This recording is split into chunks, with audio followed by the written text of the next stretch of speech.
Meghan. She was popular with the courtiers, and do you know why it was? Because she treated them with respect. She believes that folk, even if they're down the ladder from you, should be treated appropriately and kindly and with dignity. That's how Kate operates. Now, very quickly, Kate realised, and I was reporting on this, you know, I've been reporting on this for years and years and years. So I was reporting on it when Meghan was in the royal family, and when actually the facade was still... Stop it. There. Outwardly, they were all mates. They were the Fab Four. But Kate, behind the scenes, and I was the first person to report this, actually hauled Meghan over the coals over the way that she was speaking to her staff at Kensington Palace. Meghan has been accused numerous times by former staff members of being a bully. And Kate called her up and said, look, this isn't the way that you treat my staff. This is not how you speak to my staff. This is not how we do business. And so from that moment on, Meghan has had it in for Kate. There's obviously the infamous bridesmaid dress fitting where they each made each other cry, if you believe that. And there's no positive relationship between them anymore. So now, rather than taking the high road and doing something that would shock the world by maybe paying tribute to them, saying something kind about them, and just taking issue with maybe royal life. Stop it. And how oppressive it could be. It looks like, we haven't seen it, but it looks like they're going to trash them. And there are other indicators that they're going to trash them, including the timing of this release, the Netflix series at all. Are you serious? You know, within moments, it feels like after Queen Elizabeth's death, as King Charles is still getting his footing as the new monarch. And on top of that, just as Will and Kate come to America. Wait for it. And Meghan's stenographer, he likes to call himself a journalist, Omid Scobie, he decides to actually give it up and sort of say why they did this trailer when they did. He tweets out, if tomorrow is Prince William's Super Bowl, here's your halftime show, and includes a link to the Netflix series, to the trailer. So they're not even trying to hide that they're trying to poke William and Kate. No, Meghan, there always used to be this sort of unwritten rule in the royal family that when principals are on tour overseas, the other senior members of the royal family step back and they allow... Hey, y'all, come look at this. The tour and the good work on the tour to take the spotlight. Well, that obviously all went out the window with Harry and Meghan, even when they were in the royal family. But this is egregious, Meghan. They released the trailer on the day... Here it comes. ...that William and Kate were trying to build up to this big Earthshot prize, which is their moment in Boston. And they knew it would steal all of the attention away from William and Kate. It would make the visit incredibly awkward for William and Kate. Fact. And look, as far as I'm concerned now, Meghan, and from speaking to my royal sources, there's no going back from this. This trailer was a declaration of war by the Sussexes. I'll tell you behind the scenes, King Charles has held out hope for some time that he's going to be able to come to some sort of peace deal with Harry and the royal family. I think, Meghan, that is incredibly naive. Wow! I think William has known for some time that this relationship is as good as over. Because remember, it's not just the Netflix series. We've then got Harry's autobiography, Spare, coming in the first week of January. And as you say, the Queen is barely in the ground. King Charles is still grieving. He hasn't even had his coronation. They don't give a damn about royal family. In fact, with the Queen gone, they want to do all they can to destroy this institution. The irony, of course, Meghan, is they still run around America using the titles the Duke and Duchess of Sussex. Why? Why? If you hate this organization so much, hand them back. Fact. Stop using them. Go and be normal citizens. And for King Charles, I think the choice is very clear now. If you allow Harry and Meghan to keep their royal titles, you are going to be made a fool of. Damn! strip them of the titles, strip their children of the ability to be a prince and a princess, and show them that now they are now shut out of this family because of the lies that they're telling and the destruction that they want to. And they were not happy with the people that were running Scotland, let's put it that way.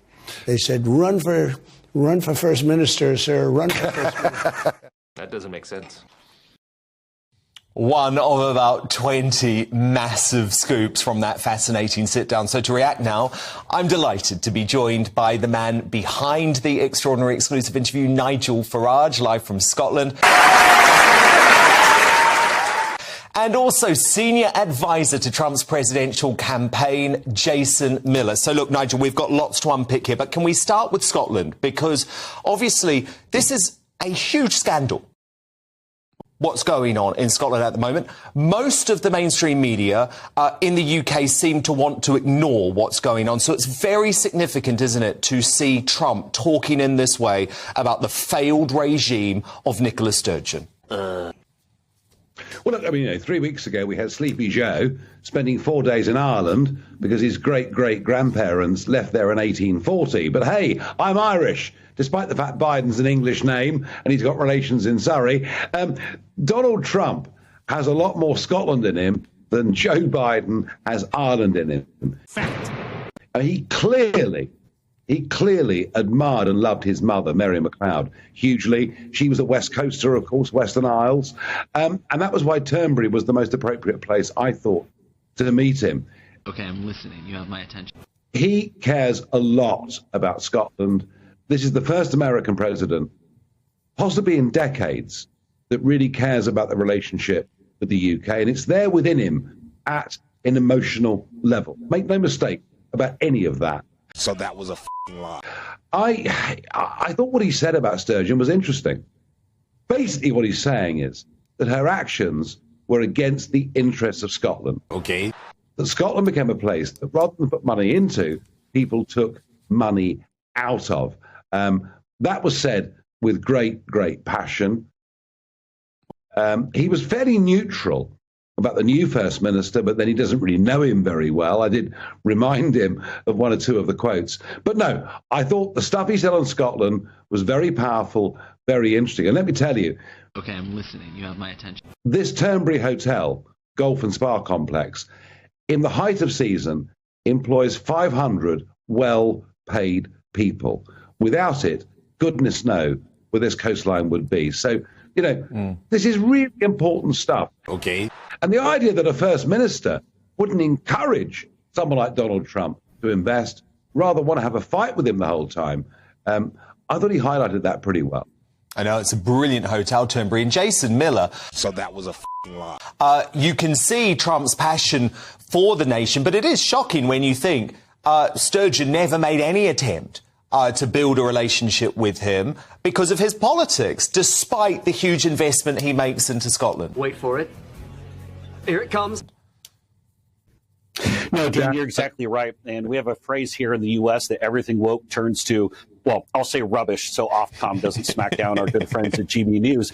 But what I was really struck by is not just the kinship between President Trump and Nigel, which was just a great thing to watch unfold on camera. Okay. But the affinity that President Trump has for not just Scotland and England, but the UK overall. And if you live in the UK and you're concerned about the relationship with the US, if you're concerned about the safety and the need to work together to deter those who are threatening both the UK and the US, then President Trump showed that the relationship between the two countries will get much better if he's back in the White House. Well, indeed, because Trump also gave us a reminder of the special relationship that could have been as he directed very warm words towards the former Prime Minister, Boris Johnson. Watch. I liked him so much, I still like him, but he really went a little bit on the liberal side. I mean, he all of a sudden became an environmentalist, and I'm talking about probably in a negative way, too much. I said, wait a minute, wait a minute. Wait, first of all, you're not going to speed past that like you didn't just say what you just said. Look, we all want to protect the environment. Nobody does more than I do. I do a lot of jobs. Look at this. This was done environmentally so incredible. Turnberry, Aberdeen. But something happened. He changed. What? And a wonderful guy. He's a friend of mine. So, Nigel, he didn't rule out a possibility of a Boris comeback later on in the interview, did he? No, he didn't. But I mean, come on, let's be realistic, Dan. Whatever you and I may think of Rishi Sunak and his Blairite spin, the one thing he's brought to the Conservative Party is stability over the total and absolute chaos of Boris Johnson. And maybe you and I don't quite see eye to eye. No, I don't agree with that. But yes, I understand where you're coming from. But what I really got there was the sense of disappointment that Boris had become the inheritor of the Brexit legacy. What? And hey, I'd made his life pretty easy. You know, I'd helped him in many ways. Yep. I mean, I don't think Boris would even Which Trump gave you credit for tonight. Yeah, no. I mean, look, you know, if I hadn't got rid of Mrs. May with the Brexit Party, Boris would never have been PM. What do you mean by that? But I think what Trump feels is what I feel, that they had this 80-seat majority. The first time in almost 40 years, there was an opportunity to really be conservative, to really be radical, to really change things. And Boris blew it. And, you know, Trump said how disappointed he was in that sense with this move towards the green agenda. But the most telling part on the Conservatives was Trump said they'd moved to the far left. Yeah. Now, which on some things they have. Come on. Net zero or nut zero, maybe, as we should call it. But my belief with these interviews is the public are bored with the one-on-one punch-ups. What is more interesting is to hear what people actually have to say, to let them speak. And whether that's Donald Trump or a bunch of lunatics that want to disrupt the Grand National, I try and let people have their own say. Now, well, you did. Maybe. Because you weren't trying to trip him up all the time. Okay. No, I wanted to hear what he had to say about things. I disagree with him on the emphasis on a stolen election and other things like that. But maybe far left is a bit over the top. So that was a lie. But truth is, this is the least conservative government we've ever had in the history of our nation. And we're faced with a choice between two forms of social democracy. And I said to him, maybe 13 years in power is too long. He said, no. Why? Why? Not necessarily if they'd stayed true to being conservative. Well, I actually thought that was a really... Ernest, thank you very much indeed for joining me. And now, I don't know much about you, other than you wrote a piece last week for Rolling Stone magazine saying cancel culture is good for democracy. So I'm going to come to that ludicrous premise in a minute.